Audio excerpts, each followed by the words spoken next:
அனைவருக்கும் வணக்கம். கிருஷி மகளிர் சொசைட்டி அண்ட் நெட்வொர்க்ஸ் அப்படின்னு சொல்லிக்கிறேன். வாங்க வீடியோக்குள்ள போகலாம். அதுக்கு முன்னாடி வழக்கம் போல பொதுவான தகவல்கள் பரிமாறிக்கலாம். ஏன்னா சுற்றி என்ன நடக்குதுன்றது ரொம்ப இம்பார்ட்டண்டான ஒன்று. அதுக்கேற்ற மாதிரி தான் நம்மளை இது பண்ணிக்க முடியும், அட்ஜஸ்ட் பண்ணிக்க முடியும். ஸோ அது ஒன்று. எஸ்பிஐ பேங்க்ல யாரெல்லாம் அக்கௌண்ட் வச்சிருக்காங்களோ அவங்களுக்கு பார்த்தீங்கன்னா ஒரு 4 வித்ட்ராவல் மட்டும்தான் சார்ஜ் இல்லாமல் இது பண்ணுவோம்.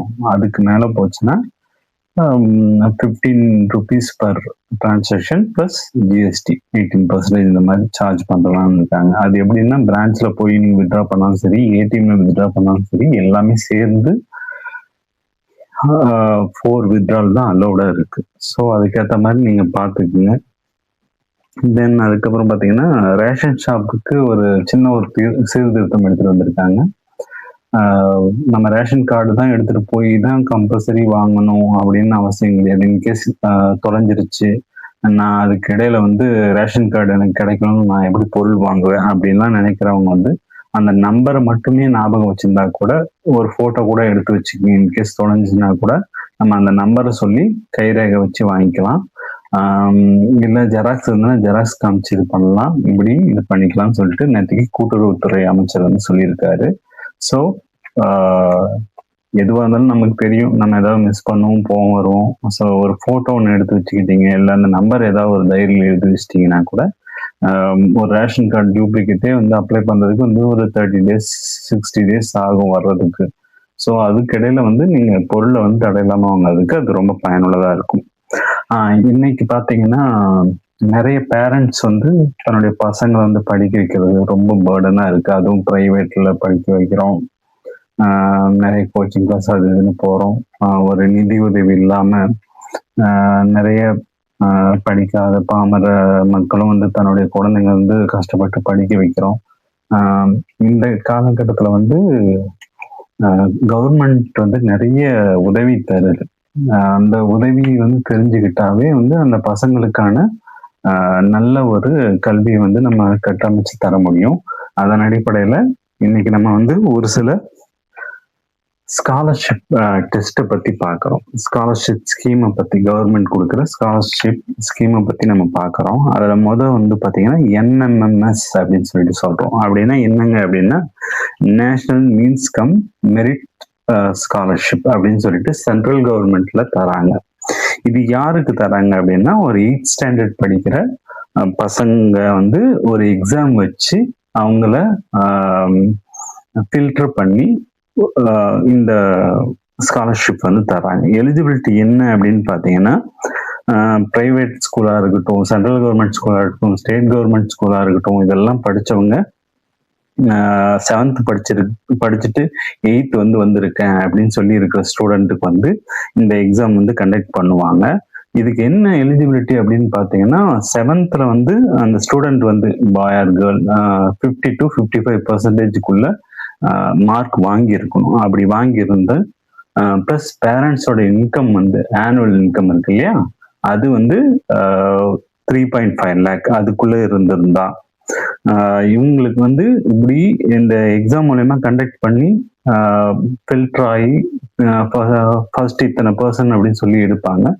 அதுக்குள்ள வந்துட்டாங்க அப்படின்னா 9th to 12th வரைக்குமே அவங்களுக்கு மாசம் 1000 ரூபா அப்படின்னு கொடுப்பாங்க. நினைச்சு பாருங்க, மாசம் 1000 ரூபான்னா 12,000 வந்துடுது. அப்போ அவனுடைய கல்வி செலவு அவனே பார்த்துக்கிற மாதிரி இருக்கும். ஸோ இது ஒரு வரப்பிரசாதம் தானே. ஸோ இதில் என்ன ஒரு விஷயம் அப்படின்னா சென்ட்ரல் கவர்மெண்ட் நடத்துதுன்னும் போது சென்ட்ரல் கவர்மெண்ட்டுடைய பாலிசியை நம்ம ஏற்றுக்கல, நியூ எஜுகேஷன் பாலிசி. அப்போ என்ன ஆகும் அப்படின்னா ஒரு கான்ட்ராடிக்ட் வரும். அப்போ அவங்க சிலபஸ், சென்ட்ரல் கவர்மெண்டோட சிலபஸ் பேஸ்ல எக்ஸாம் நடக்கும், அதுக்கு நம்ம அடாப்ட் பண்ணிக்கணும். இதில் 7th 8th சிலபஸ் பேஸ்ல நடத்துவாங்க. அப்போ ஸ்டேட் கவர்மெண்ட், தமிழ்நாடு நமக்கு தான் தெரியும் இல்லையா, நம்ம வேற அவங்க வேறன்ற மாதிரியான ஒரு மனப்பான்மை போவோம். ஸோ அப்படி இருக்கும்போது நம்ம சிலபஸ் வேறையா இருக்கும், அவங்க சிலபஸ் வேறையா இருக்கும். நீட்லயே அந்த இஷ்யூ தானே வருது. ஏன் நம்ம நீட்டை அப்போஸ் பண்றோம் அப்படின்னு சொல்லி பார்த்தோம்னா அவங்க சிலபஸ் வேறையா இருக்கு. சிபிஎஸ்சியா இருக்கட்டும், கேந்திர வித்யாலயா இருக்கட்டும், இது எல்லாமே வேறையா இருக்கு. பட் நம்மளோட இது அவ்வளோ வெயிட்டேஜ் இல்லை. ஸோ அவங்களோட வெயிட்டேஜ் அதிகமா இருக்கும் போது அதில் படிக்கிறவங்களுடைய தேர்ச்சி விகிதம் அதிகமா இருக்கு. நமக்கு அந்த அளவுக்கு இல்ல.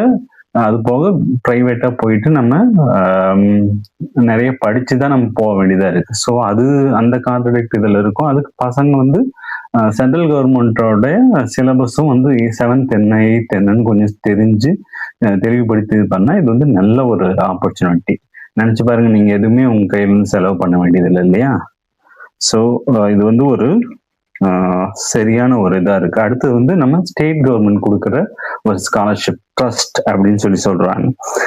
ட்ரஸ்ட்னா எதை நம்புறது அப்படின்னு சொல்லி இல்லை, Tamil Nadu rural talent search exam. இதுலயே வந்துருச்சு ரூரல்ல இருக்கிற பசங்களுக்கு தான், ஸ்கூல் பசங்களுக்கு தான் வந்து இது எலிஜிபிள் அப்படின்னு. யாருக்கு அப்படின்னா 9th ஸ்டாண்டர்ட் படிக்கிற ரூரல் ஸ்டூடெண்ட்டுக்கு எலிஜிபிள். ஓகேங்களா? இதுல வந்து 8th மார்க் வந்து 50% அந்த மாதிரி இவங்க எடுத்திருக்கணும். பேரண்ட்ஸோட இன்கம் வந்து ஒரு 1 lakh அதுக்குள்ள இருக்கும். எங்க போனாலுமே நம்ம கொடுக்கறது கோட் பண்றதுல இருந்து ஒரு 80,000 கொடுக்குறோமா, ஒரு 1 lakh அப்படின்ற மாதிரி அவங்க கோட் பண்ணிடுவாங்க. ஸோ இன்கம் சர்டிஃபிகேட் வாங்குறதுல எந்த ஒரு இஷ்யூவும் இருக்காது. இது ஸ்காலர்ஷிப் எப்படி கிடைக்கும் அப்படின்னா 9th to 12th வரைக்குமே மேல சொன்னது மாதிரியே தான் இங்கேயும் கிடைக்கும். உடனே உங்களுக்கு ஒரு இது வந்திருக்குமே, அப்ப நம்ம பையனை வந்து மேல சொல்லியிருக்கிற NMMSும் அதுலயும் சரி, இந்த ட்ரஸ்ட் இது ரெண்டுத்துலயும் சேர்த்து ரெண்டுமே எழுத சொல்லிடலாம். ரெண்டுமே பாஸ் பண்ணிட்டோம்னா மாசம் 2000 ரூபான்னு வரும். அது 1000 இது 1000 24,000ன்ற மாதிரி பர் இயருக்கு வந்துடும். அப்புறம் என்ன நம்ம கஷ்டமா தீர்ந்துடும் அப்படிலாம் கிடையாது. ஏதாவது ஒண்ணுதான் அப்படின்ற மாதிரி வழக்கம் போல எந்த ஸ்காலர்ஷிப்பா இருந்தாலும் ஸ்டேட்டோ சென்ட்ரலோ ஏதோ ஒண்ணுதான் அவைல் பண்ண முடியுன்ற மாதிரி இருக்கும். இது எப்படி அப்ளை பண்ணலாம்னா, இதுல இருக்கிற எல்லா ஸ்கீமுமே வந்து பாத்தீங்கன்னா ஸ்கூல் மூலயமா தான் அப்ளை பண்ண முடியும். HM கிட்ட வந்து நம்ம விசாரிக்கணும். இது நோட்டிபிகேஷன் இப்போ வருது, நான் அப்ளை பண்ணணும்னு நினைக்கிறேன் அப்படின்ற மாதிரி நம்ம சொல்லணும். அதுக்கு நம்ம என்ன டாக்குமெண்ட் எல்லாம் கொடுக்கணும் இதை பொறுத்த வரைக்கும்னா 8th mark sheet 8th mark sheet கொடுக்கணும். ரூரல் ப்ரூஃப், நான் கிராமத்துல தான் இருக்கிறேன்றதுக்கான ப்ரூஃப். அது என்னவா இருக்கா, ஆதாரா இருந்தாலும் சரி, அது அட்ரஸ் ப்ரூஃப் இருந்தா பார்த்தாவே தெரிய போகுது ரூரலா என்னன்னு சொல்லிட்டு. Then income certificate, community certificate, Aadhaar xerox, passport size photo அந்த ஸ்டூடெண்டோடது, இதெல்லாம் இருந்ததுன்னா இதை வந்து HM கிட்ட கொடுத்துட்டு நம்ம அந்த இதுக்கு வந்து அப்ளை பண்ண சொன்னா அவரே அப்ளை பண்ணிடுவாரு. இது எப்போ நோட்டிபிகேஷன் வரும் அப்படின்னு பாத்தீங்கன்னா யூஸ்வலா ஆகஸ்ட் டு செப்டம்பர் அப்படின்ற மாதிரி வரும்.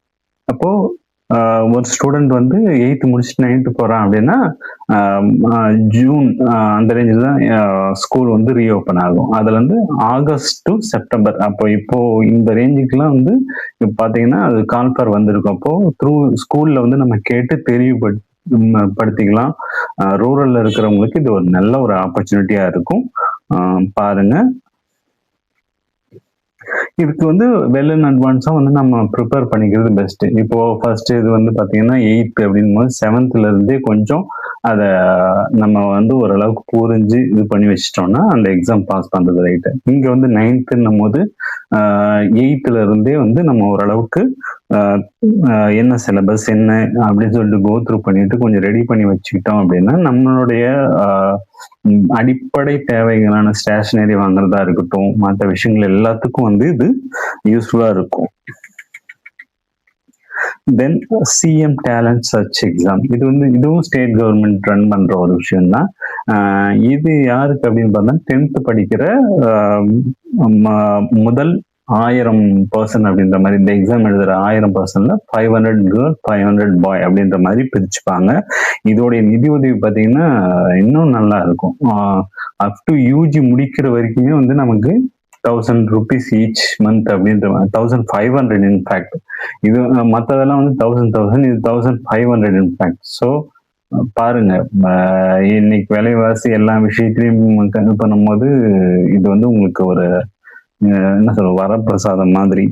அப்போ இதை மிஸ் பண்ணாம ஆஸ் அ பேரண்ட்ஸ் நீங்க அதை கொஞ்சம் இது பண்ணுங்க. இப்பெல்லாம் நிறைய ஸ்கூல்ல என்கரேஜ் பண்றாங்க.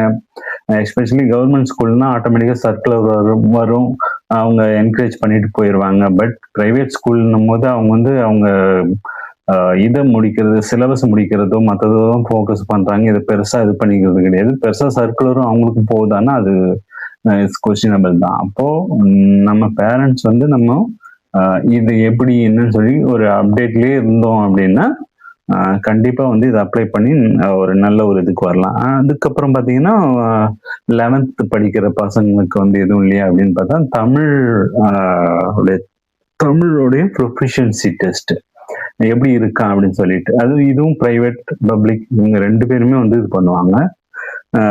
பிரைவேட் பப்ளிக் எல்லாமே வந்து இதில் டேக் பார்ட் பண்ணலாம். சின்ன ஒரு கரெக்ஷன், சிஎம் டேலண்ட் சர்ச் எக்ஸாமில் 1000 ருபீஸ், இந்த தமிழ் திறனறிவு தேர்வில் தான் வந்து 1500. இது எப்போ வரைக்கும் அப்படின்னா 11th 12th வரைக்கும் 2 வருஷத்துக்கு வந்து 1500 ஈச் அப்படின்ற மாதிரி கொடுக்குறாங்க. ஸோ தமிழில் ஆர்வம் இருக்கிறவங்க எல்லாரும் வந்து இதை கண்டிப்பாக வந்து டேக் பார்ட் பண்ணலாம். இந்த இது ஏன் நான் இப்போ சொன்ன மற்ற ஸ்கீம்ஸ் எல்லாமே சொல்லிட்டு இருக்கலாமே அப்படின்னு பார்த்தா இது ஒரு நல்ல ஒரு சேவிங் ஸ்கீம் மாதிரி தான் இது. ஆக்சுவலா பேரண்ட்ஸ்க்கு அவங்களோட பேர்டனை வந்து ஓகே அடுத்த மாதம் ஸ்கூல் ஃபீஸ் கட்டணும், இதை பண்ணணும் அது பண்ணணும்னு அதை ரொம்ப அதை திங்க் பண்ணாமல் அடுத்து நம்ம என்ன பண்ணலான்ற திங்கிங்கில் போகிறதுக்கு இது பெஸ்ட்டு. ஆட்டோமேட்டிக்காக அவன் எக்ஸாம் எழுதி பாஸ் பண்ணியிருந்தான்னு வச்சுக்கோங்க, மந்த்லி 1000 வருது, ஓகே அது அப்படியே டைரக்ட் பெனிஃபிஷியரியா வந்து பேங்க்ல தான் இதாக போகுது. நம்ம மகளிர் உரிமை தொகை மாதிரி இதாக போகுது. ஆட்டோமேட்டிக்கா உங்களுக்கு எப்பெல்லாம் அந்த பையனுக்கு என்ன தேவைப்படுதோ இல்லை அந்த பொண்ணுக்கு என்ன தேவைப்படுதோ நீங்க அதை எடுத்து செலவு பண்ணிக்கலாம். ஸோ இது ஒரு நல்ல ஒரு ஸ்கீம். பார்க்குறவங்க இதை வந்து கம்பல்சரி வந்து எல்லாத்துக்கும் உங்க அக்கா அம்மா உறவினர்கள் இவங்க எல்லாத்துக்கும் வந்து சர்க்குலேட் பண்ணுங்க. எந்த ஸ்டூடெண்ட் வந்து திறமையா இருக்காங்களோ அவங்க வந்து இதை எழுதி இது பண்றேன். என் பையன் மட்டும் தெரிஞ்சா போதும் எழுதுனா காம்படிஷன் இல்லை, அப்படி கிடையாது. எல்லாரும் எழுதி காம்படிஷன் அடிப்படையில் நல்லா வின் பண்ணி வந்தாங்கன்னா பெஸ்ட். நம்ம ஹைட் பண்றதால என்ன சொல்லுவாங்கல்ல, மாப்பிள்ளையோட சீப்பை எடுத்து வச்சுட்டா கல்யாணத்தை நிறுத்திடலாம் அப்படின்ற அந்த மாதிரி நம்ம நினைக்க வேண்டியதில்லை. எல்லாருக்கும் எல்லாம் தெரிஞ்சு யூஸ் பண்ணிக்கிட்டா ரொம்ப நல்லது. இது எல்லாத்துக்கும் ஷேர் பண்ணுங்க. முக்கியமாக இந்த சேனல் சப்ஸ்கிரைப் பண்ணி வச்சிட்டிங்கன்னா உங்களுக்கு இனி வர காலங்களில் இருக்கிற ஸ்கீம்ஸ் எல்லாமே அதை யாரெல்லாம் பெனிஃபிஷியராக நல்லா அட்டைன் பண்ணியிருக்காங்க, ப்ளஸ் என்ன வேலை வாய்ப்பெல்லாம் இருக்குது உங்கள் பையனுக்கு சொல்லலாம். அந்த மாதிரி நிறைய சமூகத்தில் நடக்கிற விஷயங்களையும் ப்ளஸ் அரசியல் களத்தில் நடக்கிற அரசியல் சட்டையர் இது எல்லாத்தையுமே வந்து நம்ம கேள்வி கேட்க போகிறோம். ஒரு பொதுவான சமூக பார்வையை வந்து இங்க வைக்க போறோம். அதுக்காக தான் இது ஃபுல் அண்ட் ஃபுல் வந்து இது பண்ணியிருக்கிறது, வேற எந்த ஒரு இதுவும் கிடையாது. இது மூலயமா பெரிய ஒரு இதுவும் கிடையாது. பட் ஒரு சமூக அக்கறையோடு தொடங்கப்பட்ட ஒரு விஷயம். இதுக்கு எல்லாமே எல்லாரும் வந்து ஆதரவு கொடுங்க. இனி எல்லாரும் நல்லா இருக்கலாம். Final, thank you so much.